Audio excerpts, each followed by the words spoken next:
12. Time now to review the news, and we're joined in studio by Kwame Nkrumah. It's been a while that I engaged him, General Secretary of the CPP, and a little later we shall be joined by Ebenezer Aidoo, MCE Ahanta West Kojo. Are you excited? It's Friday, Kojo? Yeah. I know. Friday, tomorrow we got to sleep more and wake up. Are you sure? Yeah. You'll sleep tomorrow. Are you certain? Yeah, asking us though. You want to tell people that I have something else? Of course you do. But tomorrow, you'll be sleeping very well. I will not be sleeping. I am on a schedule to work tomorrow. Oh. Oh, weekend. Anyway. Well, Kwame is here. Are you excited it's Friday? Have you been? It's been a minute. Yes. On the show with you and I. I hope you're well. Yes. There's no court on Saturday, so it's fine for him. At least he will rest tomorrow. The legal year has started, so okay. I'm excited it's Friday. During the legal vacation, it didn't make much of a difference. Okay. We started in full swing since beginning of October. I'm very happy that I get to rest a bit today. We're glad that you made it to the studio this morning. What in the news has your attention? I'm particularly excited about the UP, the United Party that the Movement for Change have metamorphosed into. Yes. Especially because it was some sort of, if it's the same ideology, then it was the opposition party that opposed the CPP so many years ago. You know, it's interesting. Yeah. But the UP actually came out of the CPP. Look at that. A lot of people think the UP came out of the UGCC. Oh. You know, in I think it was in October or November 1957, when Osajifo came up with the Avoidance of Discrimination Act. You know, Osajifo was always about Ghanaians being united and not being divided on tribal, ethnic, or religious lines. So the Avoidance of Discrimination Act meant that there were a lot of political parties then that were formed on tribal and religious lines. And 7 of them then came together to form the United Party because they realized that their existence was at risk. And the leader of the UP then, he was a member of the CPP. And he was instructed, history shows that the Asantehene then instructed them to form the UP. So the UP actually came out of the CPP. And, you know, the CPP has always been a party that encourages democracy, as long as it's not based on ethnic or religious lines. And even Osajifo's move at that time was to make sure that there's a level playing field for everybody, irrespective of your educational background. And to have more political actors on the scene, it's something that we in the CPP encourage, because every Ghanaian has the right to have their voice heard on the political scene. All those who qualify should be allowed to start their own political parties, even though we in the CPP feel that we are still the best party, and we would want everyone to be behind us. Of course, the CPP was invited. I was at the event. Okay. It went quite well. And my own co-panelist, Apia Dankwa, is now the Director of Legal of the United Party. Okay. So, but top of my mind has to do with education.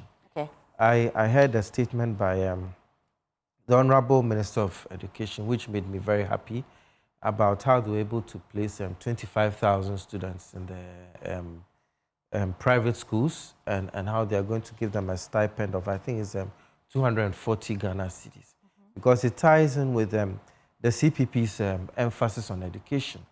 Osajifo Dr. Kwame Nkrumah once said that the measure of the progress of a country is the number of children in its schools and the quality of its education. And I see the current Honorable Minister trying to maintain that delicate balance of making sure that as many or all children are in school, and at the same time to supporting the private schools financially so that there will be quality education.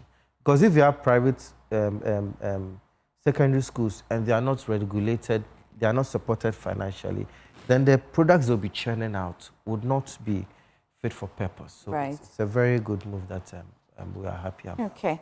Kojo, shall we now just let people know what's happening in front of the newspapers? I've got the Daily Gist with me here, and I've also got the Insights with me. Which one do you have? Okay, I have the Daily Guide newspaper and the Ghanaian Publisher. Okay, that's the News Center and then the Custodian as well with you, Kwame. So for the Daily Gist this morning, Alan unveils United Party, which we have just started talking about, and then NPP aspirant in dogfight. The full story is on page 3 of the Daily Gist this morning, and OSP sued over extortion. The story is on page 2. Interesting. I'll just give you a bit of that. The Office of the Special Prosecutor has been dragged to court by one of its alleged victims, Jacob Kwamena Amwa, who claims he was unlawfully detained, extorted, and subjected to psychological trauma by operatives of the state in a coordinated scheme involving lawyers and national security officers. Amwa, a former coordinator of the United Petroleum Pricing Fund, UPPF, at the National Petroleum Authority, NPA, has filed a motion at the Human Rights Division of the High Court in Accra, accusing the OSP and the other state institutions of breaching his fundamental human rights. I think he's part of the people the OSP is already investigating in the NPA scandal. That'll be an interesting one. We'll see how that would also pan out. But because I have flipped the page in the Daily Gist, maybe you would have that in the Daily Guide. But the AG drops charges against key suspects in the 49 million National Service, the National Signals Bureau scandal. National Signals Bureau. That will be, if you remember Mildred Donko, when I read the former banker who ended up working for one of their companies. Yes. You recall she was one that fired her lawyer in court, Atacha? Yes. Yeah, and the story is unfolded quite. And they've dropped the charges against her. No. So she has decided to want to help the prosecution, the state, and so testify against. Drop the charges. Yes. Okay, let's see how it goes. But Alan Cash forms United Party.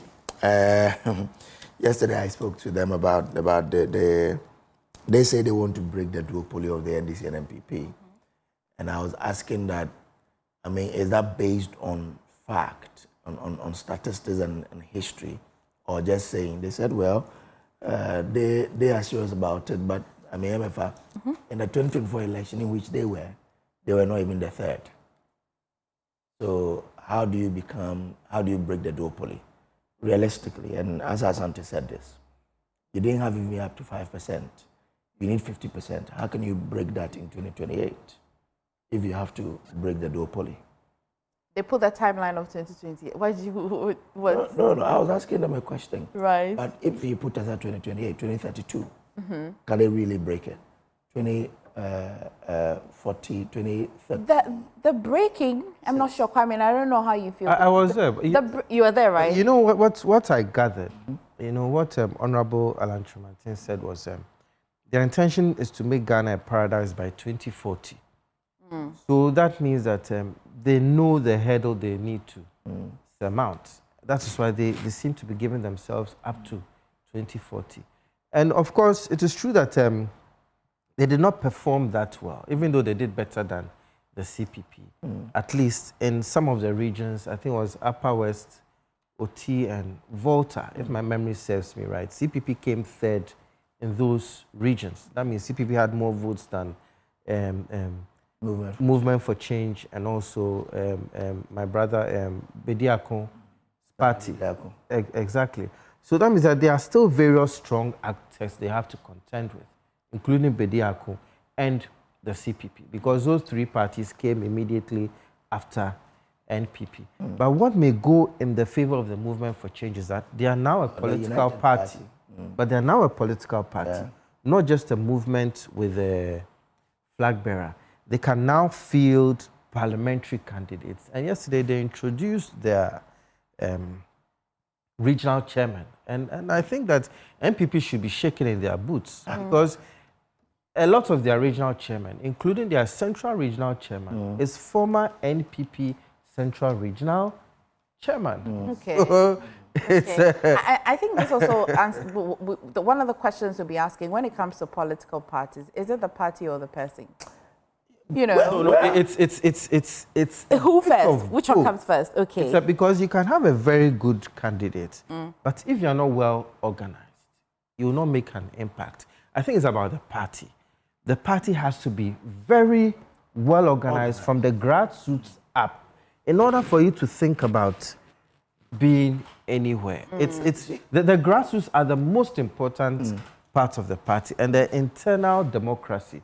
When you have too much infighting in the party, everybody taking decisions in order to emerge as a flag bearer or as a national executive, the party will not get anywhere. But if you have a party that feels, let's all unite at the base, whoever emerges at the top, we push. But we've seen both the NDC and the MPP go through very thunderous primaries, both for the national executive and the flag bearership. But these two parties are always able to sort of rally their people and you know, whip them in line for any election. Dr. Papa Kwesi Ndumi's Progressive People's Party, when that party went out of the CPP, everybody, or most people thought that this could possibly become the third force.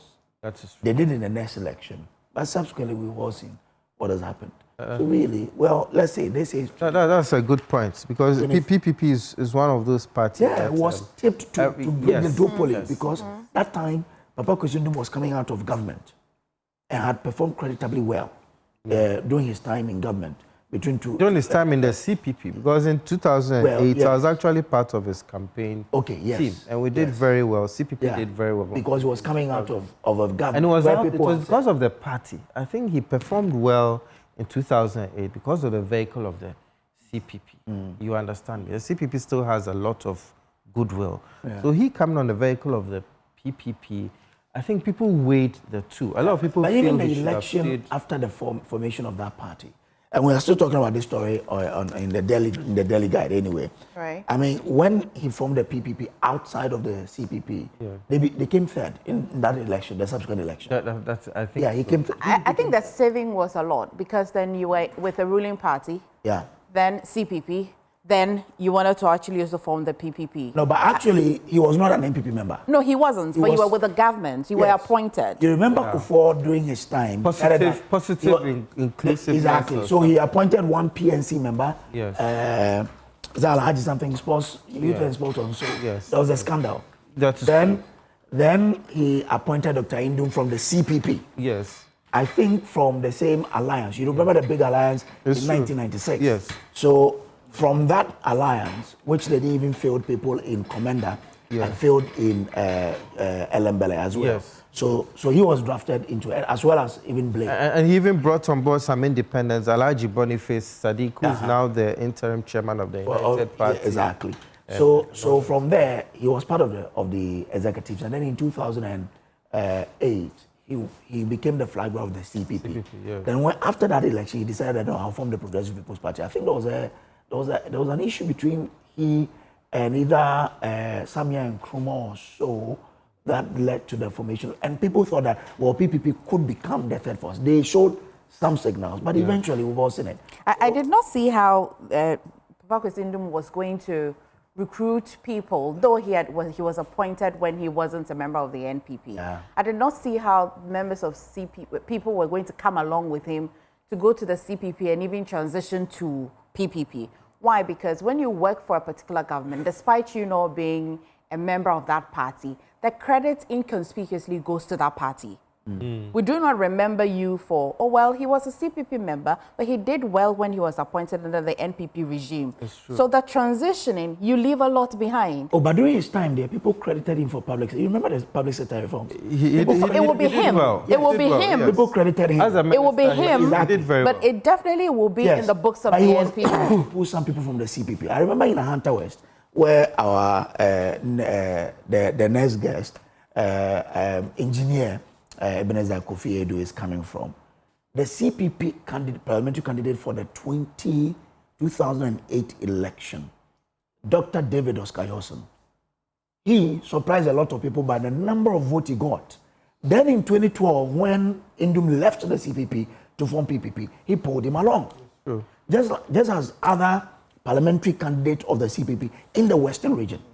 And that time, you saw a lot of movement from the CPP to the people. And they came third, actually, in that subsequent election in 2012. I think it was NDC, MPP. PPP. I remember it was a very heartbreaking period for me because a lot of my mates from University of Ghana who had brought into the CPP, I mean, they abandoned the CPP and joined him. And these were people who were very instrumental because as at the time we were on the campaign trail, CPP had branches in only about 3 of the tertiary institutions. But he was able to resource us quite well, and I and my colleagues from the University of Ghana, we moved throughout the country, and we opened branches of the CPP. At that time, there were about 34 tertiary institutions. That's private and the polytechnics and all that. So we jumped from 3 to 34. We were able to do quite well. And when he left, they all followed him. It was quite we hope that the United Party will probably learn from the shortfalls of the PPP and probably become the... Why not the CPP? Okay, no, you know the CPP. Well, he knows the CPP is a strong party. No, the CPP is also not a breakaway party. Okay. The reason I use the PPP is the PPP broke away from the CPP. UP has broken away from the MPP. From the MPP. Exactly. That's the original UP also broke away from the CPP. Okay, that's why I chose that. But I think it was Bafo Akoto who was instructed by His Majesty, His Royal Majesty, the Asante then, to form the UP after the Avoidance of Discrimination Act was passed in about November 1957. Anyway, so CPP is not worried about UP. They feel that they will become... UP is, yeah, well... So, you know, CPP is a party that speaks of Ghana first. Yeah. Ghana first. No matter the political terrain, we always look at which individual or which political party will carry out the agenda of uniting Ghanaians. Because our founder, Sajifo Dr. Kwame Nkrumah, was all about unity and progress. Even the formation of the UP, it was because of a declaration he made, Avoidance of Discrimination Act. Yeah. No political parties based on tribal, ethnic, or religious lines. So we would rather want to be in power, but we are not threatened by any party. We look at the terrain and we make sure that everybody is doing things in the interest of Ghanaians. We don't do petty politics. We don't do propaganda in order to pull anybody down. We do constructive criticism. And we know that eventually Ghanaians will vote us in come 2028. Things may be looking difficult, but we are on our way to victory. And even yesterday, there was a very good point made at the launch. Let's get critical here. Okay. Once you say you will come to power in 2028, yes. In the 2024 election, what was your... But in a minute, let me just introduce Ebenezer Aidoo. He is MC in Ahanto West. She also saved me. I'm certain that a lot of people are watching. They're like, but there's a gentleman sitting right there. Well, thank you for joining us in the studio. Thank you for having me. Okay. If I can... Coach, I'll give you 30 seconds to raise the point you want to do. If I can do a recollection the way I have done, then Ebenezer Aidoo can do better than I have. So I should leave it to him to do. No, but let me stick with CPP for a while. Yes. Okay. Because you see, yesterday, Dr. Asante made a point that before you cross the 50, because to win, you need 50 plus 1, right? Yeah. The CPP had less than 3%. Yes, we didn't do well. We know, we are not proud of it, but let me say something. Let me say something. In 2024, we had a paltry sum of 24,000, which I'm sure is even less than the population of the University of Ghana. It's not something we are proud of. But in 2020, we had 12,000, which means that we doubled. 12,000 out of... It's very small. It's very small. But then, yeah, that's not even my point. But then, if you look at it critically, we did double our numbers. Whereas the two major parties, I think NDC increased their numbers by only about 1.something%. And NPP decreased their numbers by about 17% or thereabouts. That's acceptable. But you even said you doubled. If you double again in 2020, you still don't win. No, we are not going to double. We are not. Just let you know that we had an increment of 100% on our previous numbers. That means that now that we are reorganizing the base in the next election, we are going to perform as we did during the time of, is it the PNP, where we elected His Excellency President Liman less than 3 months to the election. And we were able to win the election. But unfortunately, due to the 31st December coup, we once again were disadvantaged. The same with the 1966 coup. Okay. Don't forget that any time the CPP is in power, the CPP has never been removed through an election. There's always been a military upheaval. Okay. But now that we know that the Ghanaian democracy has matured, there will be no more coup d'etats. Since 1992, the Fourth Republic has been relatively peaceful, and we are getting our house in order. All right, we've always been telling them to join us. That's CPP, eh? Yes. Why? Because we have the same ideology, basically the same. Our party is probity, unity, and accountability. So it's Ghana first for we in NDC. So look, I think that your base is not working. Your party itself is in divided front. Come and join us. Let's fight the agenda together and make What sure. What an invitation on live TV. The General Secretary. Have you nursed that idea before as a party? Have you nursed it at all? We haven't. We are a party that is prepared to unite to move the country forward. We have had collaborations with the NDC in the past. During the time of President Rawlings, the Nkrumah's parties came together and fielded His Excellency Dr. K. Naka to partner with His Excellency President Rawlings. So it's not something that is new to us. We look at the terrain, it will benefit, if it will benefit Ghanaians, yes. And then even during President Kufuor's era, we did the same with the NPP. So we always observe. You call it a big alliance, eh? Yeah, they called it the big. But the point here is, look. See, so we are not averse to collaboration once it benefits Ghanaians. We are social democrats. You are socialist. We have the same ideology, the same footprint. You can see that even founding fathers of our party, some of them were CPP. So once we have the same ideology, and then looking at your point that you made, you had 12,000 out of over 8 million plus voters. That's in 2020. In 2020. 2024, you didn't even show up at all. You know it. So for the they did, but I'm talking about, so, okay, so if you doubled it, in my constituency alone, my parliamentary candidate had over 36,000. President John Mahama had almost the same figure. So your numbers for the whole country is not even to one particular constituency. And it's not something we are proud of. But don't forget that we have always been violently removed. And then the point here is that parties are built on the base. The two political parties now have solid base. If you don't build your branches, some people call it polling station, then you cannot make impact. I think that CPP over the years should have concentrated on maybe getting parliamentary candidates first. I mean, they used to have, and then build on that. But even that's hard, isn't it? It's very, very That's hard because for parliamentary candidates, you're as good as your party. Exactly. So people actually will vote for a parliamentary candidate because of the party. So for some of us, our thinking is this. And look, I'm being frank on TV. I met a couple of your big wings, and I told them that, see, we have, just like I'm telling you, we have similar traits, same ideologies, same front. So why not CP? Because we all believe, I'm an Nkrumahist. And my grandfather was part of the Nkrumah bodyguard, kind of. You understand? Mine was an ambassador. Exactly. So during Nkrumah's time. So if we have this trait, and then we are all Nkrumah's party, we believe in the ideology, and now there's a new National Democratic Congress, the best party in Ghana. Just join us. Would you extend the same invitation to the newly formed United Party? United Party. For UP, I wish that they can be on so that. But UP and you would have, opposing. So what? I mean, we are in a democracy. Okay. And then it's a new party. Yeah.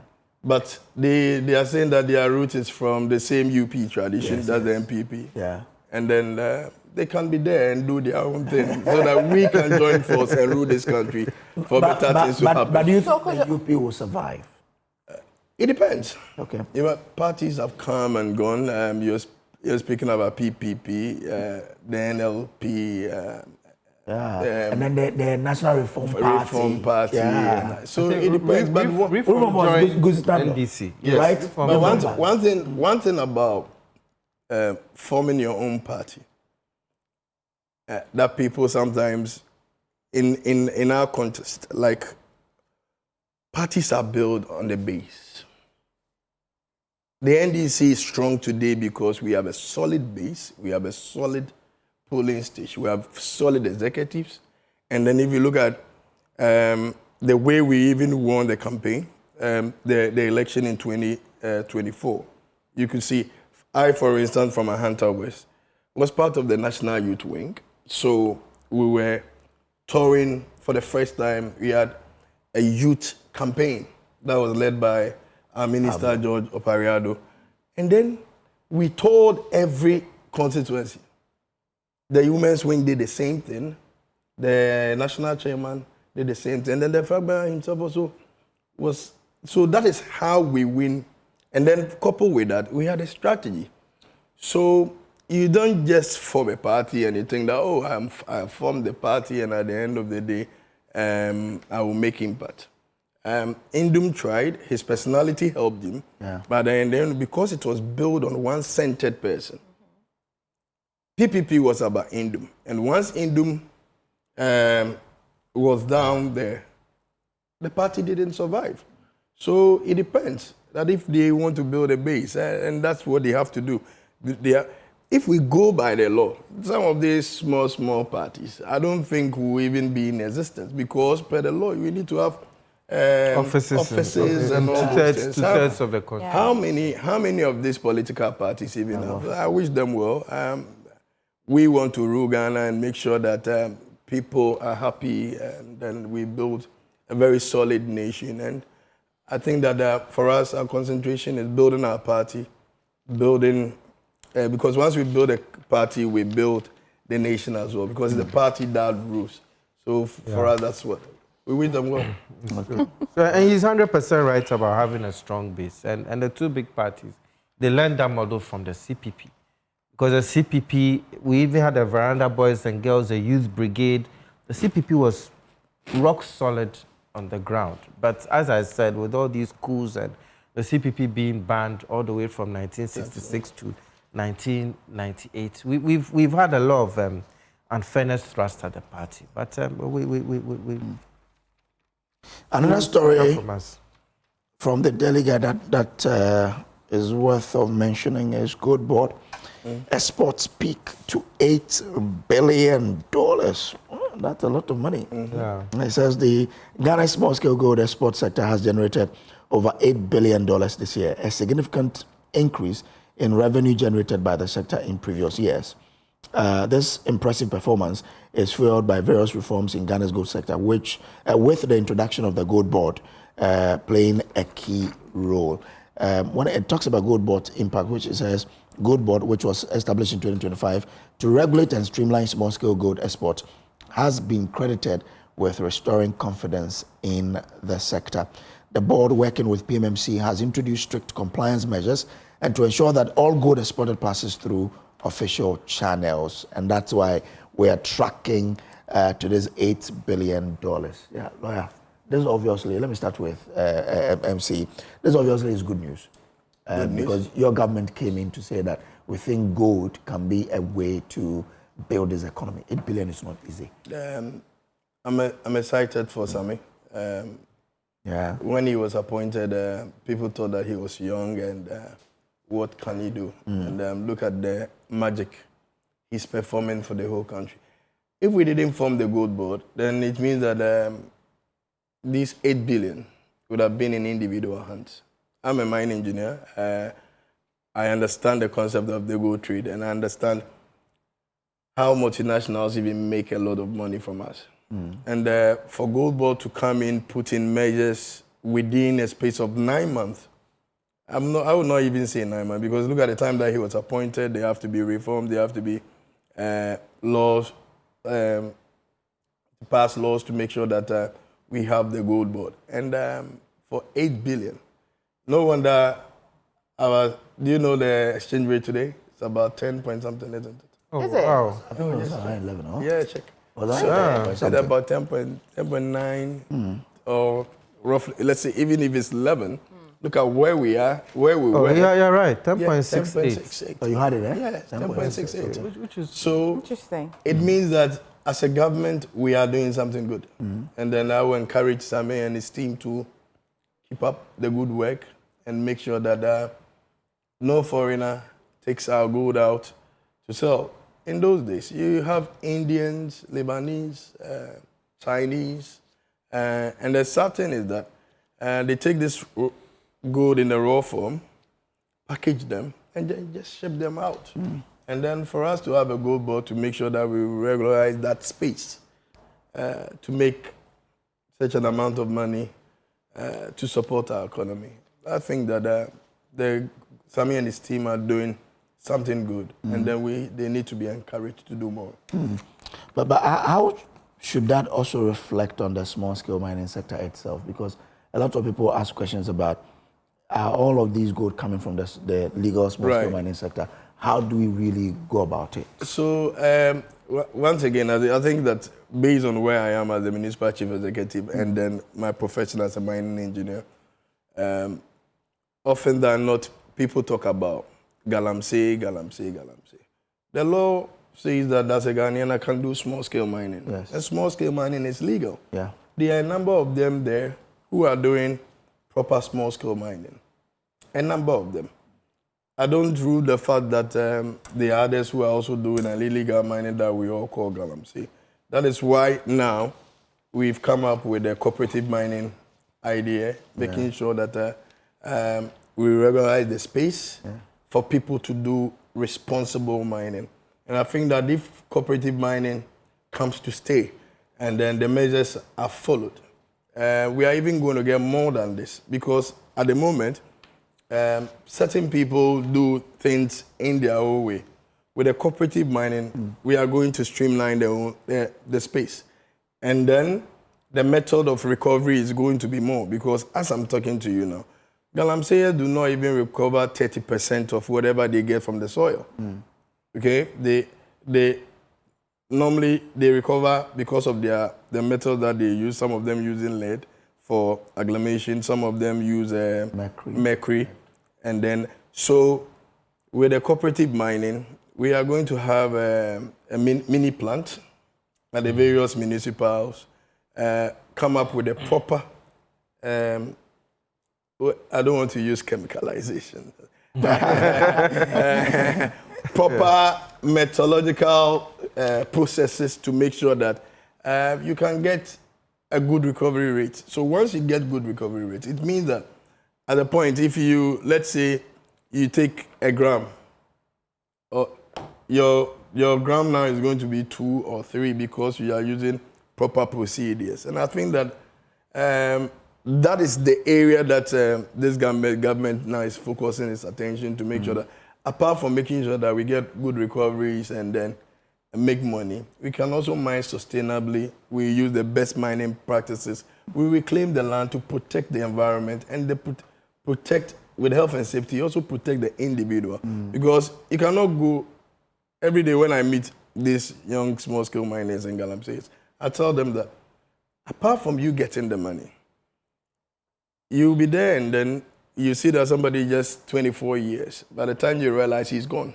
Why? Because over the past decade, they have been using lead, the smoke has been going in, and then by the time you realize the person has a terminal disease and then he's gone. Yeah. So with this cooperative mining, with the proper measures that we are going to put in place, I think that is going to help so that at least for health and safety too. Because you cannot go to the bigger mine where I used to work in the gold fields and then later engineers and planners. There were regulators who were coming to the mine almost every 3 months to come and check, even we who were doing proper large-scale mining, how much more the galamsey. So I think that the Honorable Amabua and his team, Pedro, are putting out measures to make sure that at least we mine and mine responsibly. And that one is going to have a big impact on the recoveries for us to even make more for gold. More from gold, okay.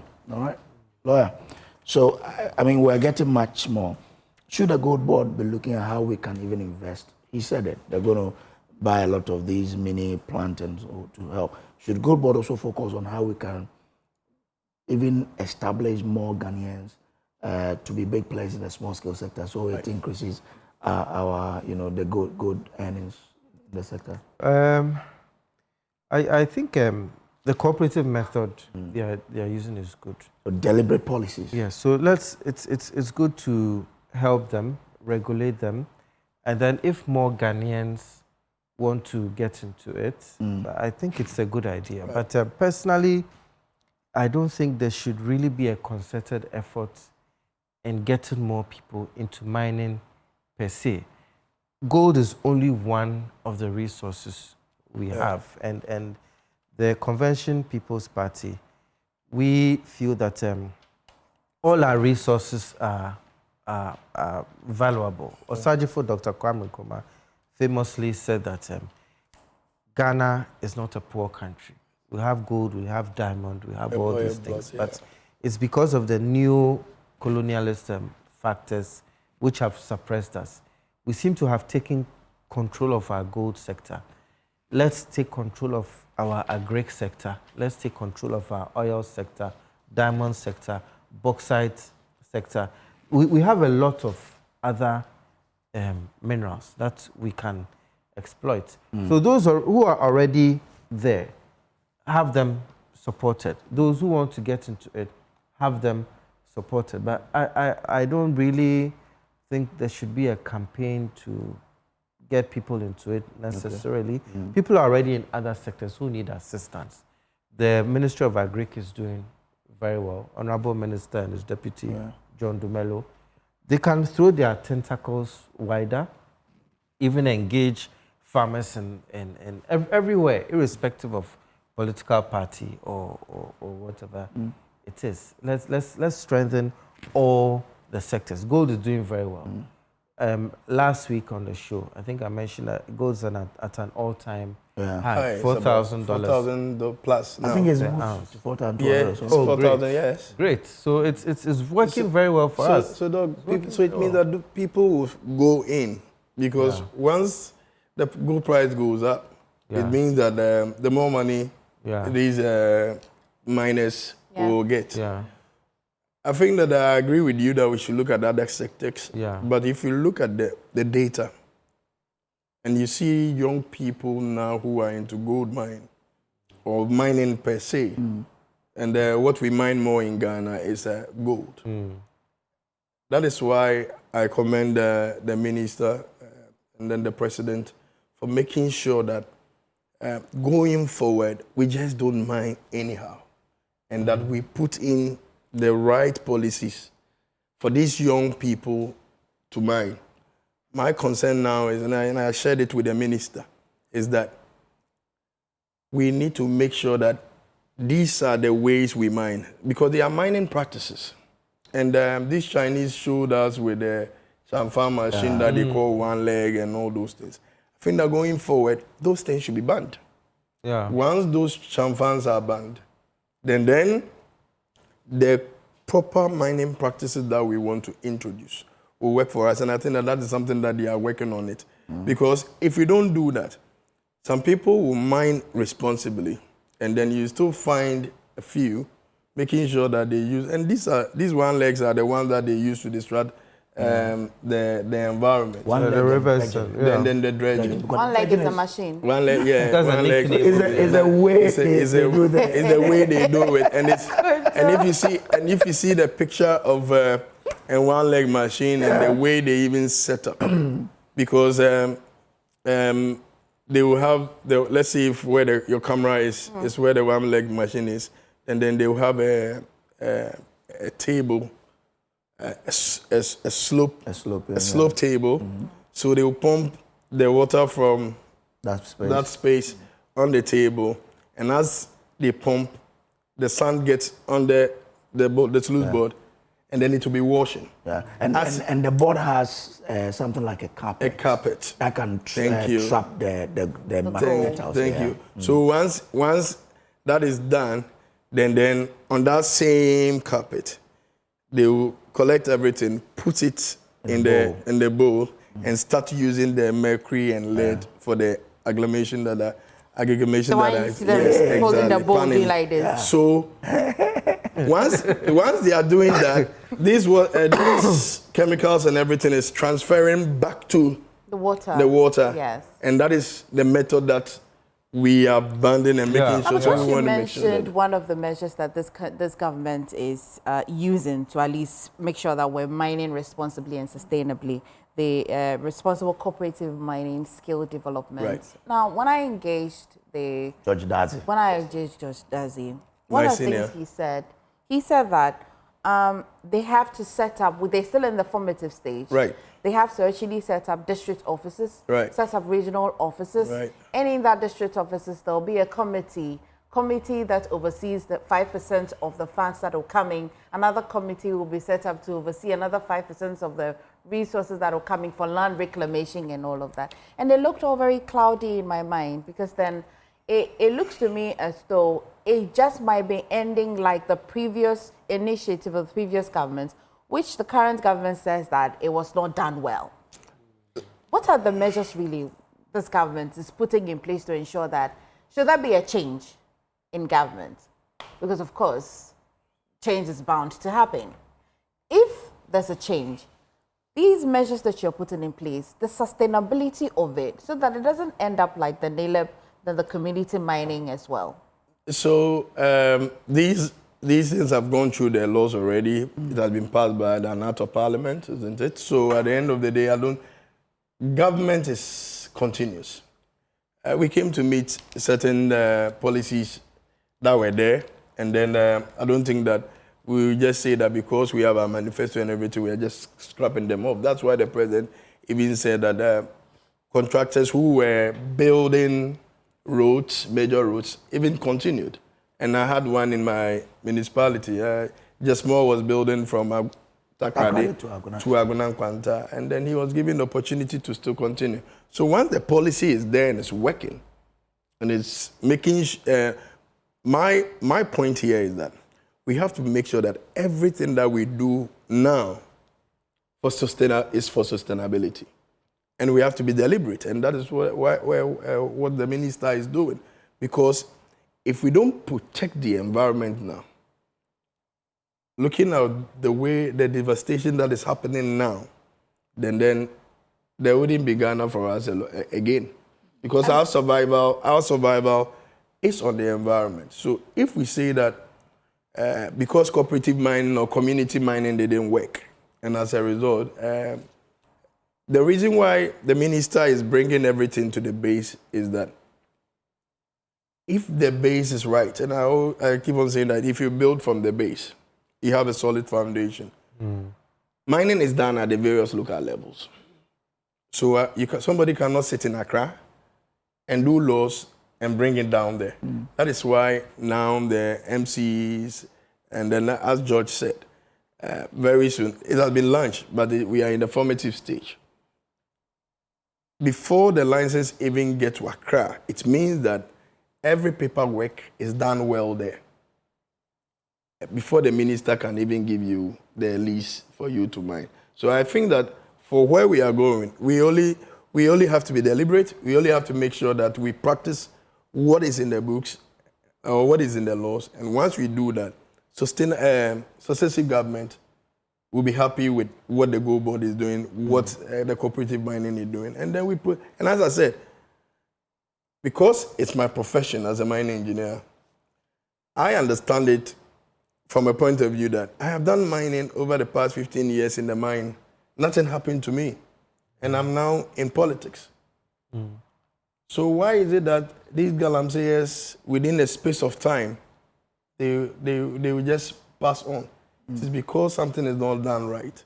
And it is not them alone. Apart from protecting them, we have to protect the environment to make sure that Ghana works. And I think that is something that we all have to focus. When it comes to Galamsey, I don't say that it is MPP or NDC. It's Ghana. It's collective. And we all have to make sure that it works.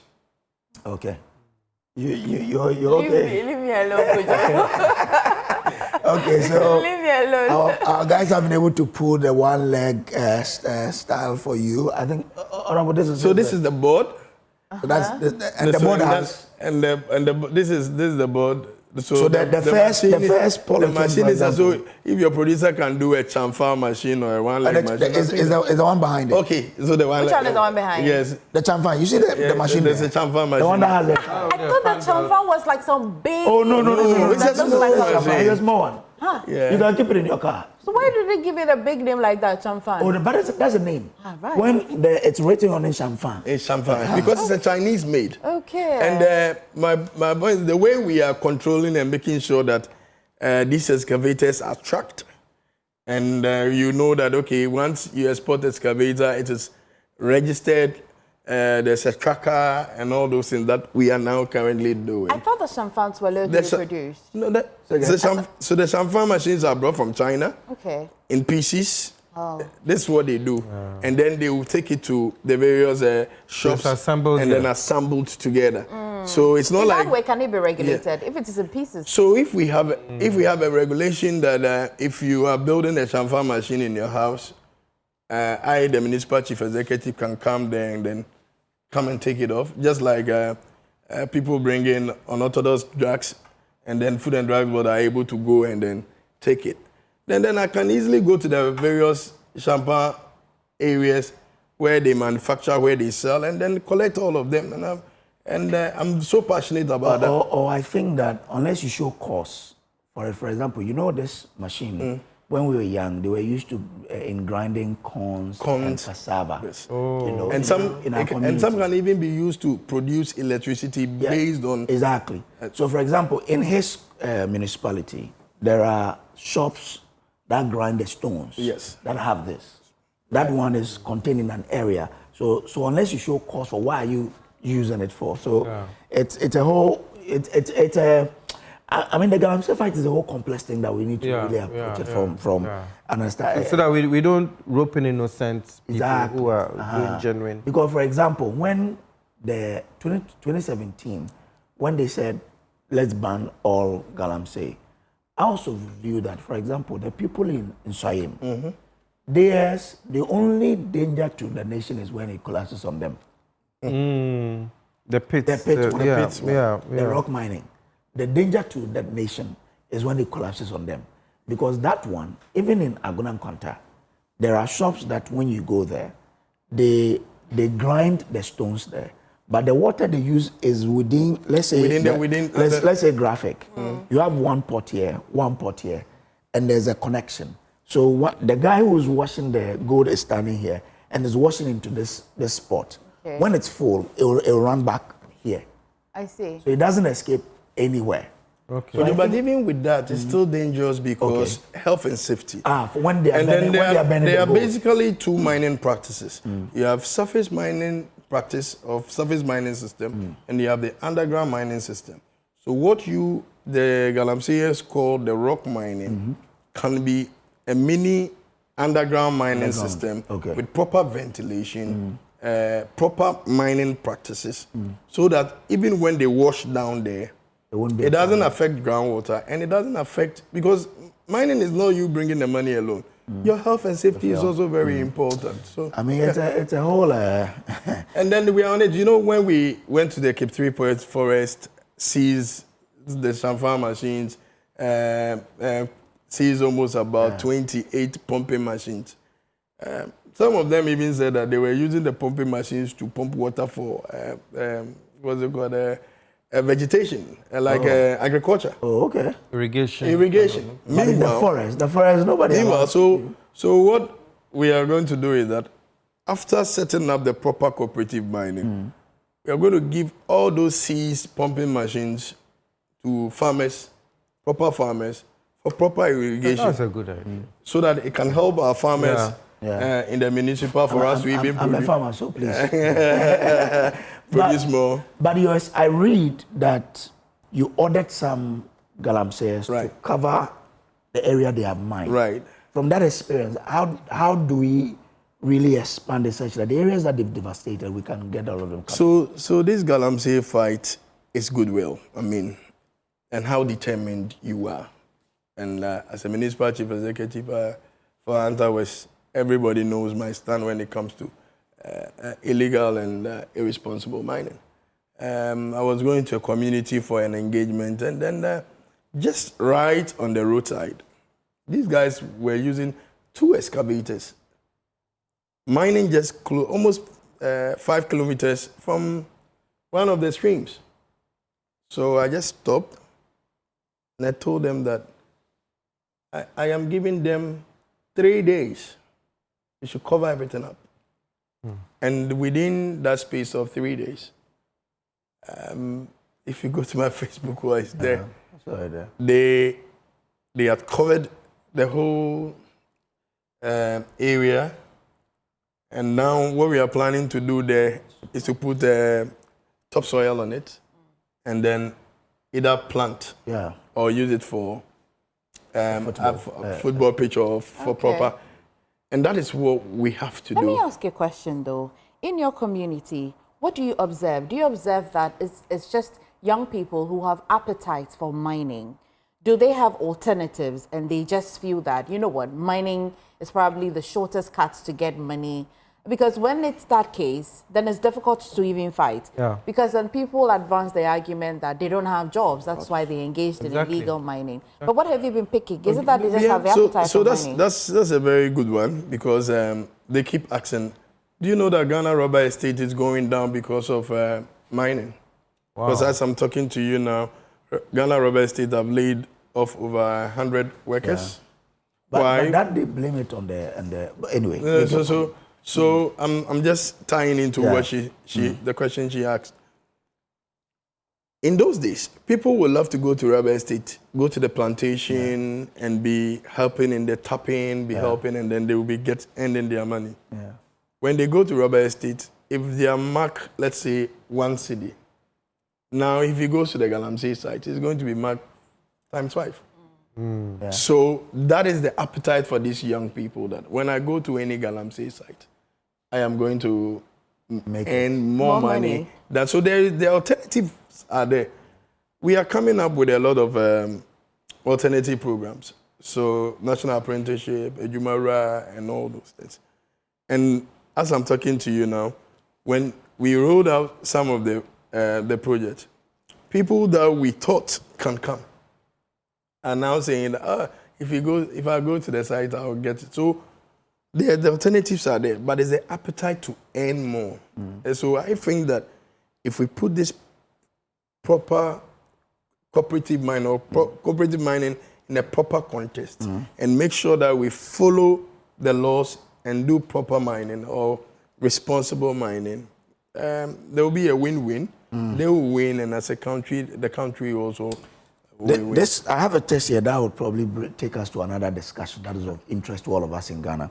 Now it says, kindly tell our MC that Galamsey has destroyed our water, and I appreciate his effort to stop it. Hashtag, stop the exportation of natural rubber, cap lumps. He says, rubber factories in Ghana are shutting down due to low stocks of raw materials for production because of the exportation of natural rubber. Ghanaian youth in the rubber processing industry are losing their jobs due to unavailability of raw material, cap lumps. The Hunter West economy will collapse if the rubber factory here finally shuts down. We have lost one shift now. We only hope government stops the exportation of natural rubber. Rubber factories will continue to employ more. A company with over 2,000 workers cannot shut down because of unavailability of raw materials. Have a wonderful day and a weekend. Also on my way to work. And recently, when I came back home, people told me about how the guys who are buying the lamps and exporting directly is affecting GRAIL. And therefore, this number that you quoted have been laid off. And this guy who's a worker, obviously a worker of GRAIL, is calling on government to act. You know, this act of, like you and myself, have now set up buying centers. And when we buy the rubber, instead of selling to GRAIL, we export ourselves. So there's a company called Narrowbiz in Wasa East. Narrowbiz is almost shutting down. And that's why because originally they were the ones that were buying. Yes. Wow. So I think that once again it comes back to the law and regulation. I think there is a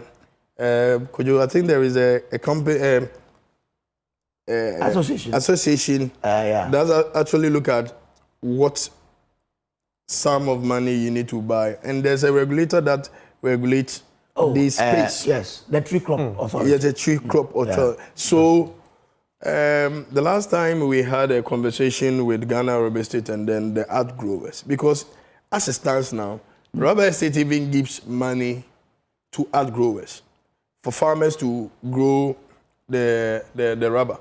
But instead of them selling to Ghana Rubber Estate, because the Chinese, the Lebanese, and other people buy the raw rubber with quite substantial sum, they prefer to cut corners and give it to these Chinese guys. So I think once again, the MP is taking it. She's taking it up with the Minister of Agriculture, and then we will look at, because the test that the gentleman sent is a pressing one. Because as I'm talking to you, I want to comment on it. As I'm talking to you, almost about 100 people are gone. They are planning to shut down the Tibu plant. Yes, and this is a newly built plant. So sad. Thankfully, myself, I've been there. The minister, Western Regional Minister, Joseph Nelson, has been there. I mean, his father was involved in that. He was actually born in the plantation. Yeah. So, and then the MP too has been there. So it's something that we are taking it up to make sure that we can save the rubber industry, because our economy in Anta West also depends. We have a huge chunk of people working in this rubber plantation and the rubber farming, and we see our best we work. You know, the text and everything. On Wednesday afternoon, I was coming from Winneba, and there were so many trucks carrying the raw rubber. And I haven't seen it that way. I was like, what is this? I mean, I do some work in Winneba occasionally. And I've been going there for years, since about 2011. But for the first time, so many trucks carrying the rubber. Coincidentally, that evening too, on my way home, I used a beach road. And so many trucks carrying excavators. In the dead of night.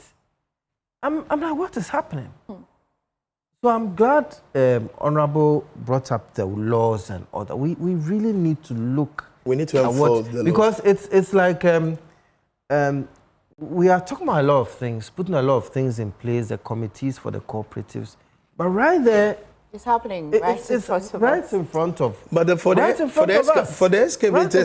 excavators you are seeing now. At night, each flatbed was carrying about 2 or 3 brand new.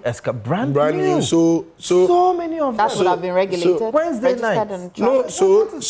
So it could be that those new, because as I'm talking to you now, it will be very difficult for anybody to bring an excavator in without the excavator being registered, number one, and being tracked. So the current excavators that are coming in are being registered by DVLA, and they put a tracker on them. Again, whatever reason you exported the excavator in, you need to give, whether it's for construction, whether it's for mining. And even if it's for mining, is it for small scale mining or it's for large scale mining? So we cannot say that because we are trying to protect the environment, prevent galamseyers not to mine well, excavators shouldn't come in. The regulation and the enforcement is what we have to push here. And as you said, in those days, you will not have people buying raw rubber and then exporting, because if you export raw rubber, you will not get value for money. Unless you put it in another form before you can get a bit of value for money. So even Ghana Rubber Estate, a huge company, an asset to the nation, they've been in existence for over it's been long ago. 50-something years. Now they have plantation all over Ghana, are struggling to shut down, or they are shutting down because of this illegal export. And you cannot call it illegal export because people are reading in between the lines. because they've seen that there is no enforcement or there's no direct law that bans them from buying or exporting raw rubber. Yeah. And that is the angle that we have to look at and make sure that Parliament can have a law and say that, hey, when it comes to rubber, just like we did with GoldBod. Because when we came, people were just buying the gold, anybody was selling. And now we've been able to regularize it. But we can do the same for thing the for rubber. excavators, do you anticipate that, of course, we're human beings. People like to maneuver and manipulate technology. Do you think that the trackers are the most potent way? I think the trackers are the best. Are they removable? For example, so once again, enforcement comes in here, because if I put a tracker in your excavator, monitoring the space or the area that you're going to use the excavator to work, and I realized that I gave it to you in Asante region, and even in Asante region, let's say I gave it to you for the Kumasi enclave or Greater Kumasi enclave, and I've seen the excavator in Adansi, and it means that you've trespassed. Now, what if I remove the tracker and put it on a car? Then we have to trace you and make sure that we take. Kumasi. Yes, we have. So the system they are using now is the only system that can help us make sure that excavators don't end up in different places. Okay. Let me read this message. Okay. It says, please, I learned this week that GREL is about to lay another 50 workers. So the MC and his government must act now, else they can't stop the galamsey. Please, you know other companies don't employ their hunters. So the MC must work fast for the people of a hunter. Well, that's coming from Isaac in Aguna there.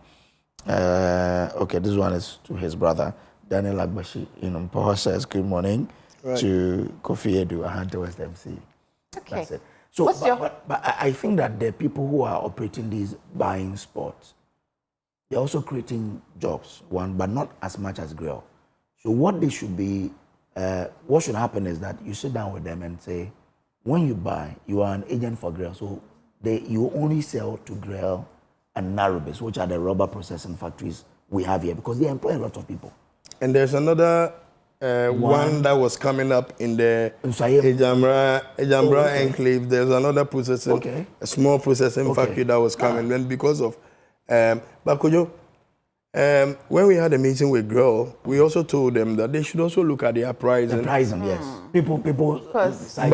But just like I said, there is an agency that gives the price. Yeah. So GREL will go with that price that the agency will give. And these people will go beyond. So always they target Ghana Rubber Estate, the pricing. So if Rubber Estate say I'm buying for, let's say, 40 cedi, then they will come and say I'll give you 45. 45, yes. Obviously, a Ghanaian will go for 45. Sure. So I think that this and it's something that is coming to the national platform now. It's good that we are discussing it here. I know the MP Honorable maybe Skukwa Bisu is pushing the Agric Minister to make sure that something is done about it in Parliament. Talking about let's see how it goes. Could you, what's your favorite food? Well, mine is fufu anyway. Fufu. Any day. Fufu. Whatever. What's Okay, so I have I have fufu, I have fum, and I have a chicken. All of that. So fum is prepared from corn. Okay. That's our traditional food, the hunters. Okay. We pound it in mortar. You know the mortar used to pound palm. We used to pound the foam. And then we make it into balls. You eat it with what? Oh, you can eat it with pepper, stew. Okay. And the stew has to have a lot of cocoa in it. Okay, I didn't ask for details.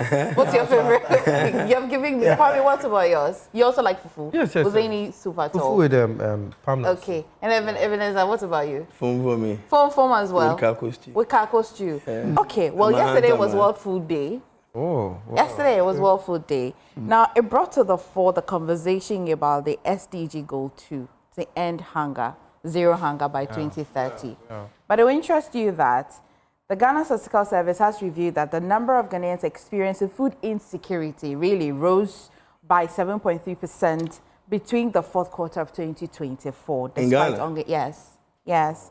Despite ongoing national efforts to tackle hunger. Now, according to the Ghana Statistical Service, it says that the number of people facing the food insecurity defined as the lack of access to adequate, nutritious food necessary for an active and healthy life increased from 12.3 million in the first quarter to 13.3 million in the last quarter of 2024. Now, what's even interesting is that we're reporting quite recently that Ghana has been experiencing some green glut. Yes. Yeah. Rice. And even just yesterday as well, up north, rice glut as well. And so what really are we not doing right? Do we have the food and just it's not well distributed? Who is not getting access to the food?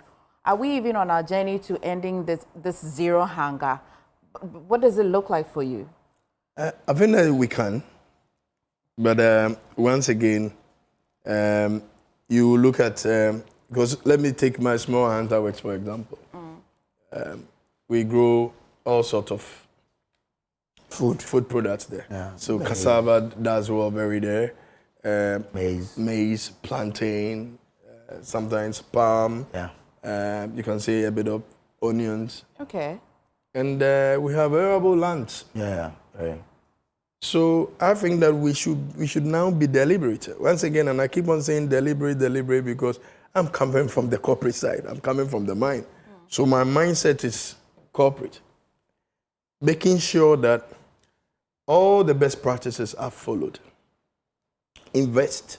And that is what we are trying to do now. That all investment that we are finding is potentially through the agri sector as well. Because if we grow more, there will be abundance of food. And for me, I believe that that's something that we can do. At this modern age or stage, I don't think that people should go hungry.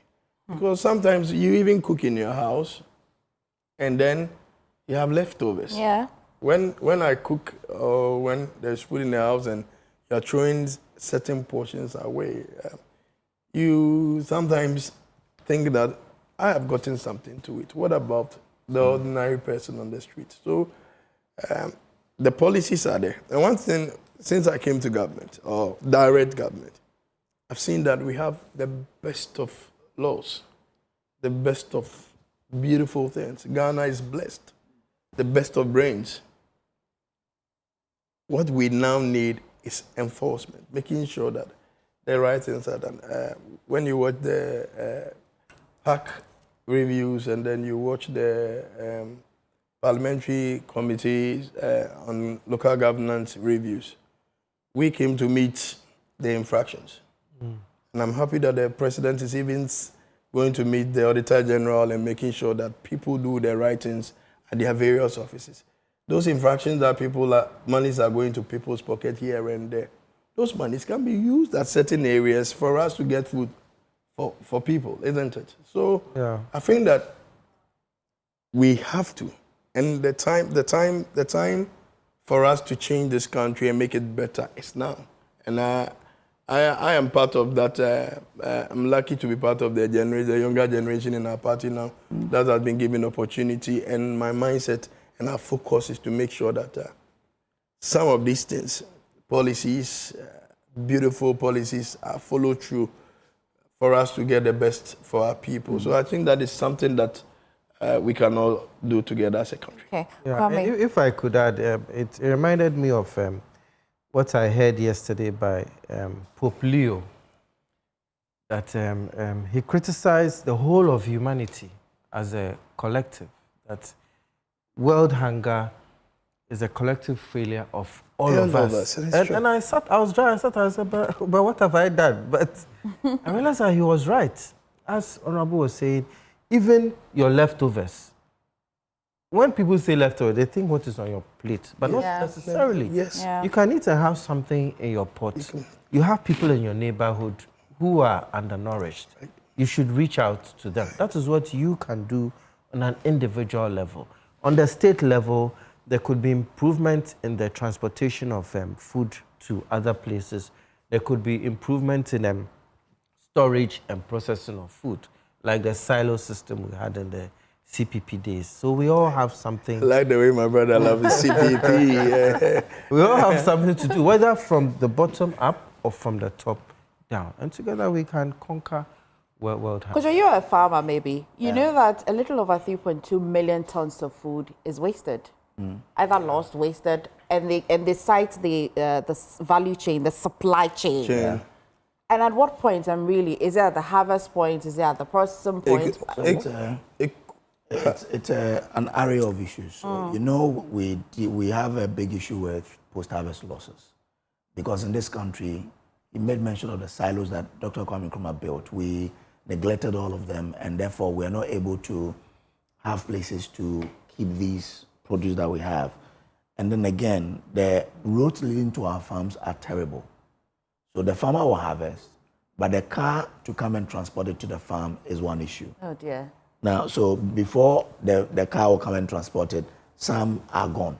They don't have anywhere to keep them, right? And then on the value chain, when I go for the produce from the farmer, I transport it to Accra. By the time I get here, some have gone bad. So the price is also, you know, you put a certain price on it. And before the thing would finish, for example, tomatoes, when we were selling tomatoes in the Grand Quanta market, before you sell it, some will go bad as well. Yeah. So along the value chain, you will lose a lot. The government in and government out, we've not been strategic and deliberate about getting to solve this. So what storage facilities can we build in the various districts where we know that farming is high there, so that we can store a lot of the produce that we have? And how can we even repair our roads? In Ahantawes, its municipality has terrible roads. No, it's better. Oh, okay.